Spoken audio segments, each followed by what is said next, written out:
C'est nouveau, donc je suis en pleine découverte et je vais essayer de vous accompagner le mieux possible. Déjà, je vois que tout se passe très très bien. Je vais faire au maximum, voilà, et je vous remercie à tous d'être présents aujourd'hui. Merci Cédric. Merci à toi. Alors, je vais vous présenter quelqu'un d'autre qui est là aussi, très exceptionnellement cette année, parce que les marches, comme on vous l'a dit tout à l'heure, étaient décalées. J'ai rencontré cette femme de cœur en 2005. J'ai suivi tout son parcours depuis 2002. Et puis, nos chemins se sont croisés un 30 mai 2005, lors du prix remporté par l'INSA de Toulouse. L'INSA avait gagné le défi plaquette association Laurette Fugain. Alors, que vous dire sur cette belle femme? Tout d'abord qu'elle est belle, qu'elle est déterminée, qu'elle est très courageuse, que je l'aime de plus profond de mon cœur. Quand je l'ai rencontrée, ce n'était pas cette personne-là que je rencontrais avec son nom qu'on connaît tous, mais c'était une maman, et c'était la rencontre de deux mamans qui ne se connaissaient pas, mais qui se sont rencontrées. Le 30 mai, j'ai demandé, est-ce que vous êtes d'accord pour que je monte une antenne à Toulouse, réaliserai sur Toulouse. Alors aussi, de la recevoir ici à Toulouse, c'est mon amie de cœur, c'est mon amie pour la vie.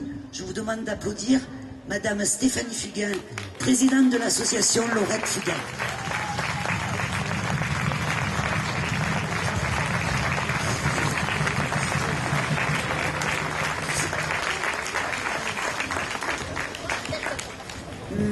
C'est difficile après Patricia, merci.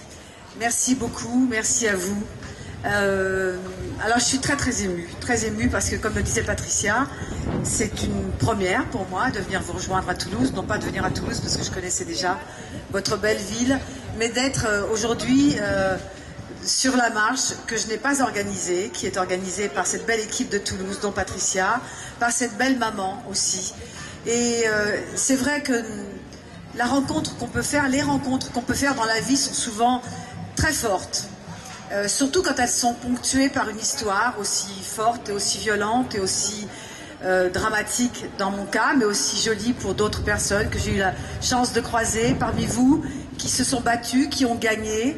Et ça, c'est un vrai rayon de soleil pour moi, puisque ce combat, c'est avant tout celui de Laurette, c'est celui qu'elle voulait mener à la sortie de l'hôpital, c'est celui que je me suis empressée de conduire tous les jours, toute l'année, pour que plus jamais des petites Laurettes nous quittent. Ou en tout cas le moins possible. Alors au jour d'aujourd'hui, où en sommes-nous? Puisque ça fera bientôt 8 ans que l'on se bat, que vous vous battez avec nous, eh bien nous en sommes à un constat qui est très optimiste, qui fait que d'année en année, le travail de tous, des institutions, le travail des autres associations, le travail des particuliers qui ont compris qu'il fallait passer le message, a fait grandir cette méconnaissance de certains dons. Le don du sang, vous connaissiez, le don de plaquettes, très peu, ou simplement les personnes concernées, le don de moelle osseuse, on ne connaissait pas et on confondait avec la moelle épinière. Voilà, donc c'était un terrain un peu inconnu. Au jour d'aujourd'hui, 7 ans après, nous avons eu la chance l'année dernière, après un magnifique travail de terrain, d'être labellisés grande cause nationale. Ça voulait dire que nous avions fait un pas supplémentaire et que les institutions politiques dont nous avons besoin avaient compris l'importance de cette éducation. Et moi aujourd'hui je parlerai d'éducation. Le reste on vous l'a expliqué tout à l'heure. Et puis vous avez beaucoup de personnes dans les stands qui peuvent vous l'expliquer en détail. Moi j'aurais envie de vous dire au jour d'aujourd'hui, pourquoi en sommes-nous là? Pourquoi notre pays, qui est un pays fantastique, très en avance sur beaucoup de choses, pourquoi sommes-nous un peu à la traîne? Tout simplement parce que nous ne sommes pas suffisamment éduqués et qu'il va de la responsabilité de tous, parents, d'éduquer les enfants, de les éduquer et de leur expliquer que dans leur cursus de vie, il y avait cette notion du don. Si nous ne grandissons pas avec cette notion Il n'y a aucune raison qu'on soit donneur un jour. Donc plus nous expliquerons aux enfants que le don c'est quelque chose de magique, que c'est quelque chose de gratuit, que c'est un échange extraordinaire, plus on leur expliquera qu'il y a d'autres petits-enfants comme eux qui se battent, qui ont du mal, qui souffrent, qui ont besoin d'eux. Quel est le plus beau cadeau que l'on puisse faire simplement qu'en tendant son bras ou en ayant en tête qu'un jour, puisque c'est ce qui nous est réservé à tous, il y a 2 points dans la vie, un premier avec la naissance et puis un dernier avec le départ. Eh bien, ces 2 points sont plus ou moins longs selon les cas, malheureusement. Quand on a la chance de pouvoir traverser cette vie pour rejoindre un point à l'autre dans les meilleures conditions, eh bien, je trouve que c'est bien de se dire, voilà, moi je suis en bonne santé, aujourd'hui je peux donner ça, je peux donner du sang, demain je peux donner du plasma, demain je peux aller m'inscrire sur un fichier de donneur de moelle osseuse parce que je sais que je vais sauver quelqu'un à chaque fois. Et puis demain encore, puisque j'ai la chance d'avoir tout dans mon corps, pourquoi est-ce que je ne commencerai pas à penser à laisser, avant de partir, à quelqu'un d'autre qui lui est en train de se battre, qui ne part pas encore, enfin qui ne devrait ne pas battre, eh bien un organe, quelque chose dont on n'a plus besoin pour aller de l'autre côté. Eh bien c'est cette éducation que nous n'avons pas. Pourquoi elle est aussi difficile chez nous? Je ne sais pas, enfin je crois savoir, c'est parce que nous manquons d'éducation.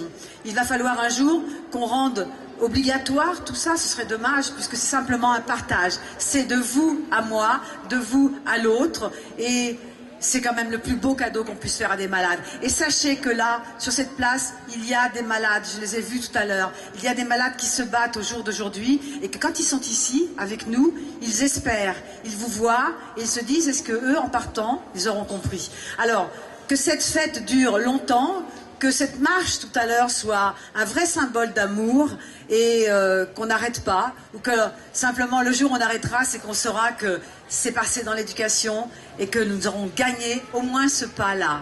Merci d'être là. Je suis vraiment très heureuse de partager cette journée avec vous. Merci Patricia.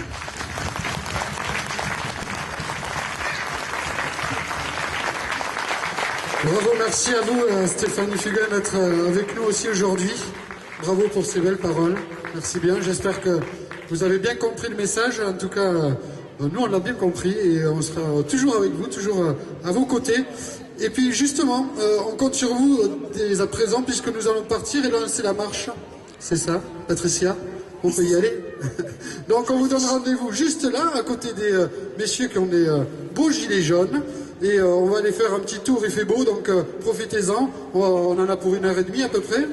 1 heure, très bien, 1 heure. En plus, il y a plein de surprises tout au long de cette marche. Voilà, c'est une marche d'amour, comme l'a dit Stéphanie Fugain. Donc on compte sur vous, on vous attend.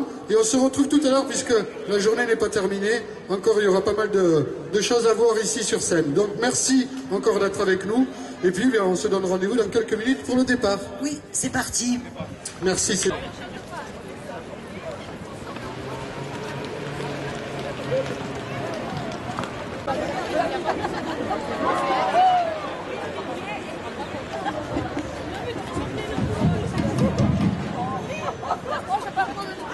Chez vous, on nous attend pour le départ de cette marche.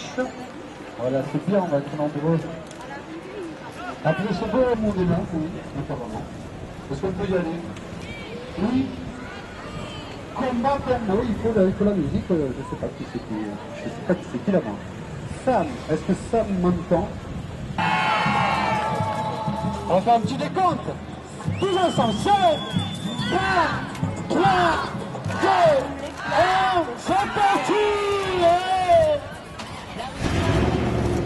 Vous pouvez chanter tout au long de cette marche, bien sûr, comme l'an dernier. Il faut faire du bruit, il faut qu'on nous entende. Il faut que les gens entendent pendant des journées. On compte sur nous.